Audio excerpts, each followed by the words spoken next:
The caboose may have gone the way of the dodo, but some people want to bring it back. All aboard as we look at the surprisingly weird history of the caboose.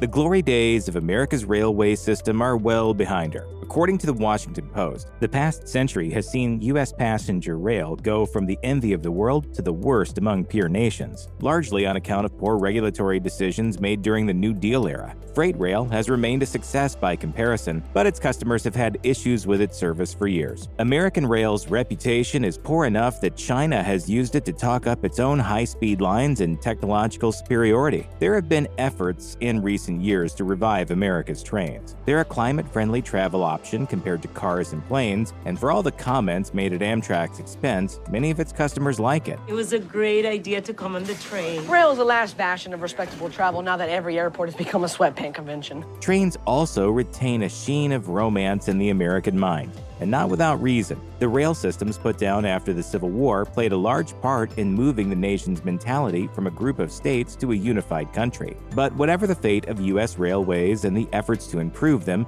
there's one famous piece of their legacy you won't see and haven't seen on any operational train for decades: the caboose. It might be the most recognizable part of a train after the engine for many people, but familiarity couldn't save cabooses from the march of technological progress and harsh economic realities. The caboose grew out of an improvised solution to a pressing need in the early days of the railway. Train engines were too crowded for conductors to be able to work comfortably, and with freight trains picking up and dropping off valuable cargo throughout their lines, there was a lot to keep track of. To have a usable workspace, conductors set up offices in older cars. Eventually, these evolved into the caboose as we know it, which functioned not only as a workspace, but as living quarters and a lookout post for the crew. The latter function was vital to a properly functioning train. Conductors needed to be able to see that everything on the train was working properly. If anything broke down, or if the train needed to come to a stop, the conductor would crawl into the top level of the caboose, called the cupola, and supervise as crews manually applied the brakes to each train car. A final use for cabooses was advertising. They have a reputation for being bright red cars at the end of a train, typically painted this color for safety, but cabooses came in many hues. Rail companies often painted the caboose to reflect their signature colors and logos, or to match the rest of the train cars. The caboose wasn't just a convenience for the conductor and crew. Until the 1980s, it was a mandated part of trains in the United States and Canada. As a place to survey the line for damage,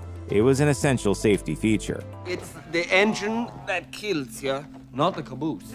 But their necessity only lasted as long as technology didn't offer an alternative. Two innovations helped make cabooses obsolete as a piece of railway safety. Monitoring systems installed on the side of train tracks detected any defects in car wheels or dragging pieces of freight or equipment, which meant the conductors didn't need the caboose to watch for such issues. And the end-of-train device, or ETD, took over the monitoring of a train's air brake system. The ETD need only to be fitted on the last car in a line to mind the brakes and relay any issues to the locomotive, which can transmit back an order to stop the train if needed. As for being a resting place for cast and crew, rail companies started paying for motel rooms by the 80s, and conductors had less need for space when their paperwork went to computers. The fact that cabooses lasted until the 80s in North America was unusual. Europe began phasing them out of its railways in the 1940s. When technological advancements in the 1980s first suggested that train cabooses were redundant, some workers fought to keep them as a useful safety measure. Those arguments were not persuasive, especially not after the cost of maintaining cabooses were factored in.